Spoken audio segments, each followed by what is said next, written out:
Holy City Center Radio. It is episode 269, and I am your host, Christian Sanger. Today is Wednesday, June 26th, 2024. It's midweek here in the Holy City, and I hope things are going well for you and yours. Thanks for coming on back to Holy City Center Radio. Going to get you caught up on some of the latest stories, and two of them are filled with drama. We got the not-so-sweet grass vodka story, as well as a lawsuit involving a very popular place that serves frosé. Got all sorts of drama to talk about today. But before we get into that, just wanted to say again, thank you so much for listening. I greatly appreciate it. Not a whole lot going on in my world right now, at least nothing worth noting that any of you would care about, but working hard. Things are going great here in Holy City Centerland. Just excited to be, doing the podcast, having a schedule that is starting to fall into place. So there's not so many of the, I remember it was like a month ago where there was so much going on behind the scenes, had to shut it down a couple of episodes and couldn't put them out as much as I wanted to. So just glad that the routine is starting to fall into place. And although I'm sure there'll be one-offs here and there where things just get a little hectic again, I'm feeling a little bit more like I'm in a groove and, able to plan out things a little better. So glad I can keep coming back and doing these shows because I love doing them.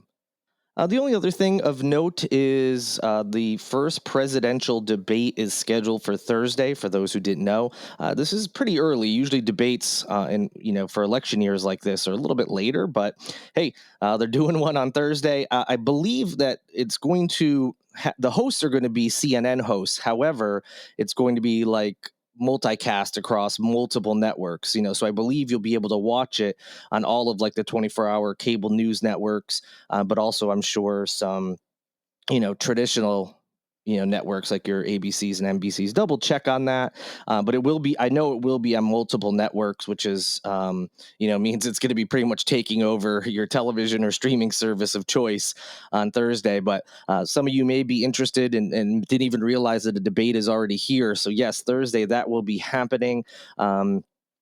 Locally, we have some runoff elections that were taking place on Tuesday. So by the time you hear this on Wednesday, those elections should be sorted out. If there's any big developments, I'll be sure to share that on Friday's episode. But that's about it as far as like kind of current events to be on the lookout for or what may have happened after I recorded this podcast. So I just wanted to kind of talk on those. But now we'll get into the latest local stories that have already happened. Let's get you caught up. All right, first up, Sweetgrass Vodka. For those who did not know, that was a local company here in Charleston. I guess technically still is a local company. I talked about it in depth several months ago just because I went to an event and it featured the actor Jeremy Renner, who you may know from the Marvel Cinematic Universe. He plays Hawkeye. He's been in a bunch of other stuff as well. The Town, the Bourne franchise, Jason Bourne movies. Yeah, Matt Damon was was in most of them, but Renner, you may remember. It's that's tough to say. Was also in one of those films. He took over the role. He's been in so many things. And of course, you may remember he's coming off that really horrible accident last January, and he's made a recovery, still acting. So he's been in the news a lot for that. And he's, on some shows, television shows, whether they're a streaming thing or your traditional television stations. But in any event, you probably know who he is, even if you didn't recognize the name. He was an investor in Sweetgrass Vodka. They made a huge deal about it. They're posting photos of him. Renner was posting them on his account. And then he was here in Charleston for an event, a meet and greet event where he signed bottles of the Sweetgrass Vodka.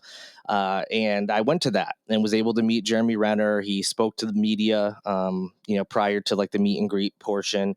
And it was looking like, wow, this business that's pretty new is just really kicking it into high gear. They haven't been around that long. They've opened a lounge in the Refinery, which is that new-ish development on the peninsula, which also is home to the Whale, craft beer store Cleats, which serves different types of food. There is also a mini amphitheater there for concerts and things. So it just really looked like this thing was going to be the next big business here in Charleston. Well, it turns out there's a lot that was going on behind the scenes or that was kept under wraps. And things were not going so well after all, and it's all coming to a head right now. And it is going to be a long, drawn out drama, I'm sure. So let's get into a little bit of those details. The owner, his name is Jared Swanger, not like my last name, different, no relation.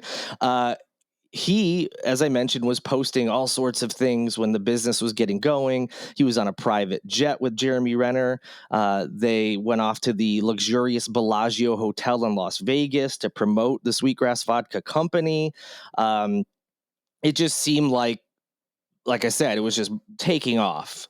And we now know that Renner signed on to be an investor with the promise of a 7-figure payday that was, going to be associated with him being part of this brand. Things look good. According to this amazing reporting, by the way, by Post and Courier, Swanger had $1 million home in Mount Pleasant. He had, of course, that lounge, which was served as a tasting room, as I mentioned, at the refinery. He had, according to the Post and Courier, a pair of $150,000 BMW cars, one for him, one for his wife. And he also would have, some A-listers and B-listers on his social media, whether it was just him hanging out with them or promoting the vodka in some different ways. Like I said, things look good for the company, things look good for him, but now it's a lot different. Swanger, who is 38 years old, faces at least 4 lawsuits here in South Carolina. Those lawsuits are coming from investors and some others that were involved with the company. He's also accused of defaulting on more than $750,000 in loans. He also reportedly owes tens of thousands of dollars to local vendors and distributors. As if that wasn't enough, the South Carolina Department of Labor is also investigating him for allegedly stiffing his employees on wages. Yikes. Back on May 31st of this year, Swanger hired a bankruptcy lawyer, so clearly things are not going well. Padlocks are now found on the doors of the Sweetgrass Lounge. They've closed up shop. So it was a quick tumble. So if you weren't familiar with the brand, I know I kind of gave a little bit of a background on it, but it was billed as this locally sourced company. It's upscale. They had a bottling room on that property, but you could come in. There was a bar and tables. You could order drinks. They sometimes will have food pop-ups, or you could order food from any of the like Cleats. Once they opened at the refinery, and the brand, it was even could be found in Total Wine stores and things like that. And now it's just all collapsed. So some of this information the Post and Courier was able to find through public records. They also spoke to some business associates and former employees who wanted to talk off the record because they were fearful of some kind of retaliation from Swanger. So the brand first came out in 2020. Like I said, you could find it in Total Wine stores. Then it opens that lounge downtown. They host that big event with Jeremy Renner. But after that debut in 2020, about 18 months later, signs of financial trouble started to emerge, although that wasn't necessarily public knowledge at the time. This is some of the information that the Post and Courier was able to get through their sources and the reporting. That's when failed credit payments began to start mounting, according to lawsuits. Now, Jeremy Renner was scheduled to be paid in early 2024 for his part in this company.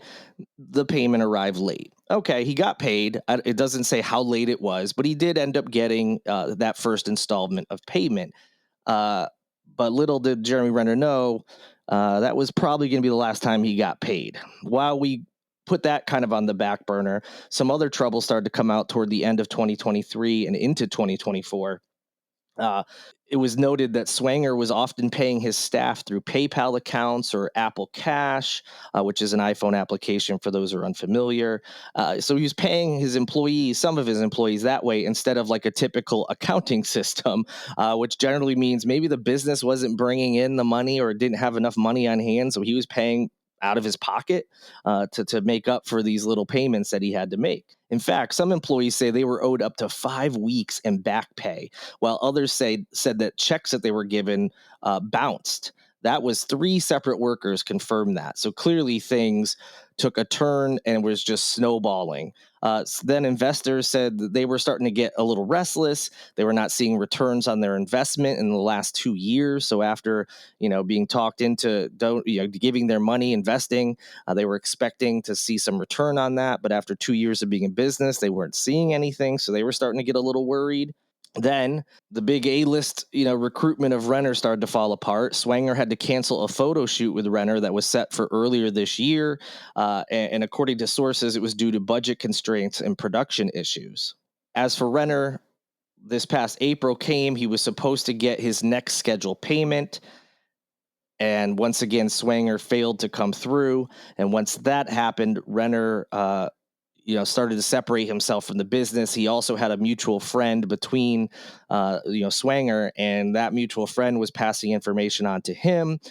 He was telling Jeremy Renner was being told about some of the issues that were going on.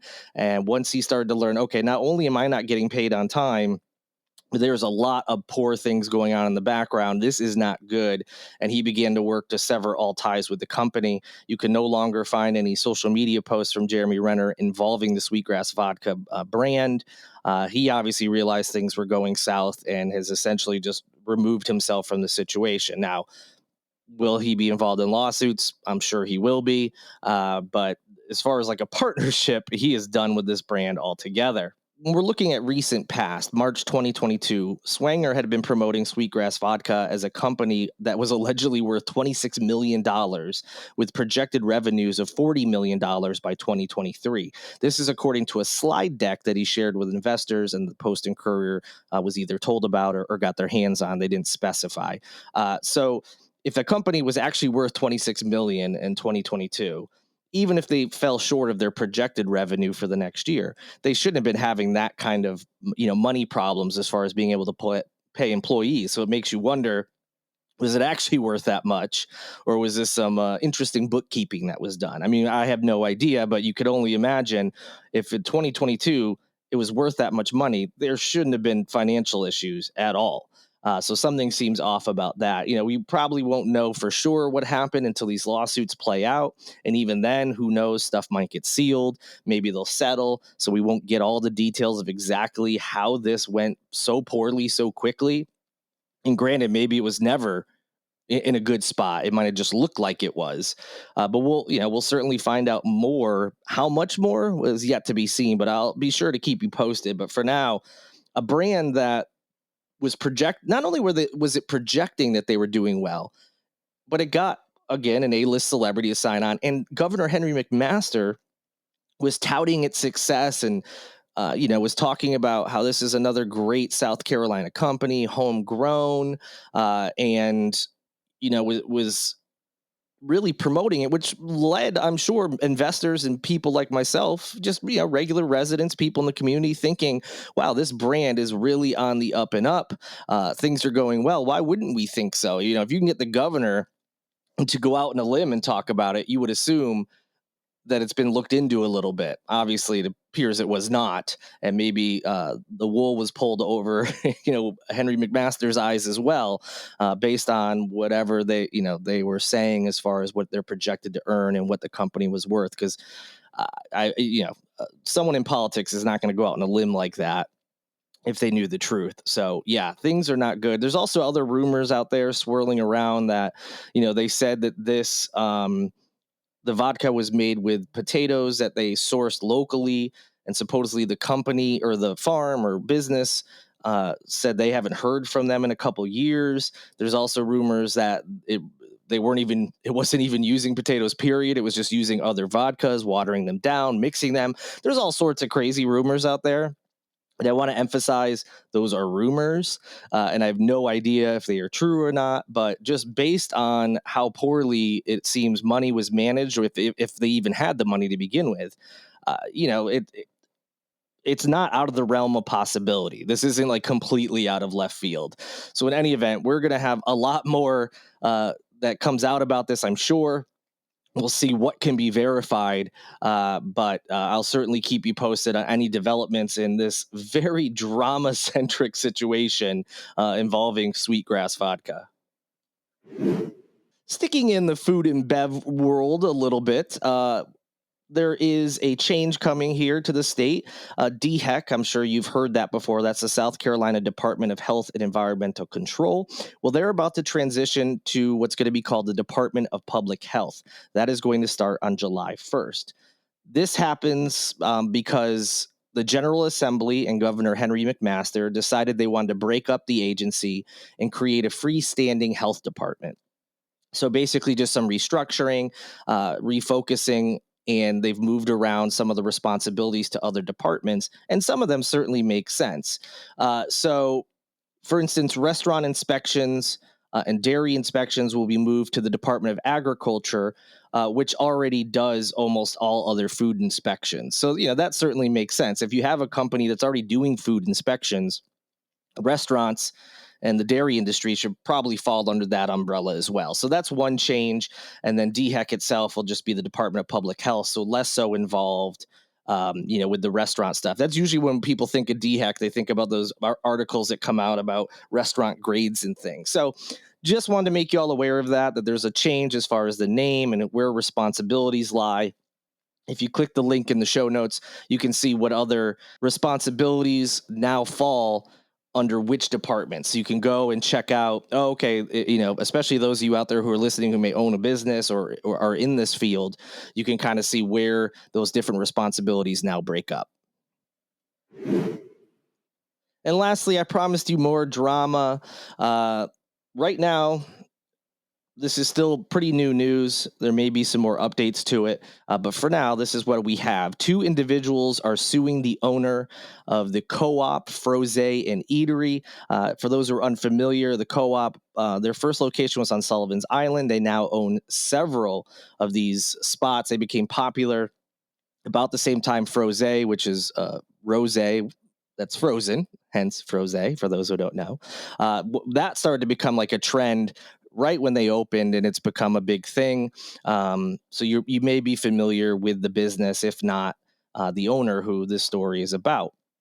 So according to the lawsuit, Jess Patterson, who is the defendant and the owner of the Co-Op Frose and Eatery, specifically, this is in reference to comments in a situation involving their newest location, which is at 81 Cannon Street, which is in the Cannonboro-Elliottboro neighborhood in downtown Charleston. So Marion and Lori Hawkins, the plaintiffs, are property owners in that same neighborhood. And Marion is actually the part-time neighborhood president of the Cannonboro-Elliottboro Neighborhood Association, or CENA for short. Megan Lawson, who is the property owner of 81 Cannon Street, is also named as a defendant in the suit. So the complaint starts with saying that the co-op had applied for permission from the city of Charleston to change the residential parking zone that was in front of the Cannon Street shop. They wanted it to be changed to a commercial loading zone as needed for deliveries. The city allegedly told them that would be up to the neighborhood association and directed them to talk to the association. When that was brought to the neighborhood association, Marion says that they discussed it with the neighborhood restaurant owners, property owners, and city officials before recommending that the loading zone be moved further down to 73 to 75 Cannon Street. Then, in April, the Hawkins claimed that the co-op placed chairs and tables on the sidewalk, which they were not permitted to do. So the neighborhood association board members, some of them, notified the city to have the outside items removed. And this is when it seems things really came to a head. So soon after, specifically on April 30th, the Hawkins claimed that Marion was the subject of a post by the Instagram account at Co-op Sullivan's Uncensored. So this is an account that Jess Patterson, the owner of the co-op, has used. That's separate from the main business account. This is more of him. He has like rants or stream of conscious posts sometimes, and jokes and memes and stuff. He uses this account for that. So on that account, he apparently posted a photo of a T-shirt that read, "Don't be like Marion Hawkins," and it had a caption, "Our Cannon neighbor," and then also said, "New post later tonight." Then that same account which has nearly 54,000 followers. It also has a Facebook page that's called the Co-op Uncensored, where the same posts are cross posted on that platform. On Facebook, they have 18,000 followers. So we're talking, over 70,000. I mean, granted, some of those are probably repeats, but 70,000 different accounts that this went out to, according to the lawsuit.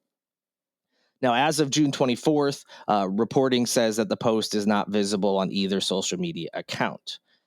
Didn't stop there. On May 2nd, the Hawkins claimed another post was made on the same social media accounts making defamatory statements about Marion, and they say that post received thousands of likes and comments. Marion, through counsel, sent Patterson a cease and desist letter asking for the May 2nd post to be removed by the next day. That ended up happening and was eventually removed. And that same day, another post, though, was made on the Co-op Sullivan's Uncensored account, making what the lawsuit says is further defamatory statements and referencing that cease and desist letter that was sent out. The lawsuit says Lawson commented on the May 3rd post accusing Marion of criminal activity. Lawson, if you remember, is the person who owns the actual building at 81 Cannon Street. So the Hawkins are asking for judgment to be granted in their favor in an amount determined by a jury as a result of damage and distress inflicted on them by the situations that I just mentioned. The Hawkins say that Lori has been harassed and Marion has suffered damages as a result of the statements that were, quote, false and recklessly disregarded the truth, end quote. Now, Patterson, in response to the lawsuit claims, has said that Marion has targeted his business since before it even opened and that the allegations against him are unfounded. You can see his statement via the link in the show notes, but that's essentially the gist of it. So it's a little confusing, I know. I tried my best to, kind of look at the two media reports that are out there right now. One's on the Post and Courier, one's with WCBD News 2. And it's tough to really... I mean, basically what it comes down to is they had some issues with each other, and Jess Patterson, as he's wont to do, sometimes airs out dirty laundry or behind the scenes activities and made a post related to the situation. Is, based on what I just read, sound defamatory to you? I don't know the legal definition, if this would fit into it or not. It'll ultimately be up to a jury unless this is settled in some other manner. So it'll certainly be interesting to see how this plays out. Again, it's a little confusing. It doesn't seem so clear cut, where there was just this tirade that someone went on with a bunch of clearly false claims. I mean, someone posting a T-shirt that says "Don't be like this person." Is that considered defamatory? We'll see how it all plays out. But if you want to dive in a little bit more to the details, maybe there'll be something in those articles that will, help you understand the situation a little better. Because again, it's a little confusing based on the posts that they're referencing and the fact that the posts are no longer up. So it's hard to look into them and see, exactly what they look like. But in any event, link is in the show notes. I'll certainly keep you posted on what ends up happening with that whole situation. Thanks for listening. I hope you enjoyed this episode. If you did, please rate and review, like and subscribe, share this podcast, whatever you can do to help out. I greatly appreciate it. You can also go to patreon.com/Holy City Center to support the podcast, the website, and everything I do here with HCS.